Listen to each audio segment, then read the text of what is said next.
पूरे जेजेके वर्ल्ड का सबसे स्ट्रॉन्गेस्ट कैरेक्टर है हमारा गोजो सातोरू। बट वही पूरे जेजेके वर्ल्ड में सिर्फ 2 ही ऐसे लोग हैं जिन्होंने गोजो को लगभग यमराज के दर्शन करा ही दिए थे। इसमें पहला है हमारा तोजी और दूसरा है सुकुना। अब सुकुना ने गोजो को माहोरागा की हेल्प से मारा था, तो उसको साइड करते हैं। तो सिर्फ एक कैरेक्टर बचता है जिसने गोजो को लगभग मार ही दिया था, वो है तोजी। मगर कैसे? आखिर तोजी ने गोजो को मारा कैसे? अब कई लोग बोलेंगे अपनी सुपर ह्यूमन स्ट्रेंथ की वजह से वगैरह वगैरह। बट मैं यहाँ पे एक चीज क्लियर कर दूं कि पूरे जेजेके वर्ल्ड में कोई भी बंदा गोजो की परमिशन के बिना उसे छू तक नहीं सकता। कोशिश करी तो बीच हवा में ही रुक जाएगा बिकॉज ऑफ गोजोस इन्फिनिटी। तो आखिर तोजी ने इन्फिनिटी को ब्रेक कैसे किया? तो इसका जवाब है एक हथियार की वजह से, जिसका नाम है इन्वर्टेड स्पीयर ऑफ हेवन। इसको हम मोस्ट डेडली कर्स टूल भी कह सकते हैं, क्योंकि ये अपने कॉन्टेक्ट में आने वाली हर कर्स टेक्निक को पूरी तरह से नलीफाई कर सकता है। तो इसी वजह से जब तोजी ने इन्वर्टेड स्पीयर ऑफ हेवन का इस्तेमाल किया गोजो पर, तो गोजो को संभलने तक का टाइम नहीं मिला था। उससे पहले ही इन्वर्टेड स्पीयर ऑफ हेवन ने गोजो की इन्फिनिटी को ब्रेक कर दिया था। और ये सिर्फ गोजो की इन्फिनिटी को ही ब्रेक नहीं कर सकता, ये किसी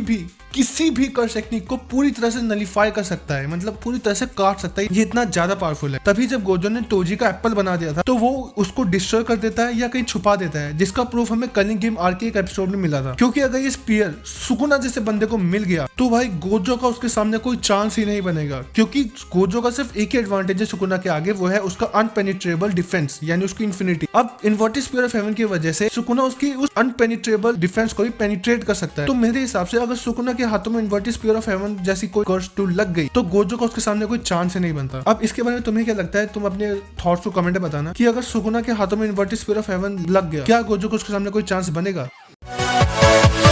Yeah.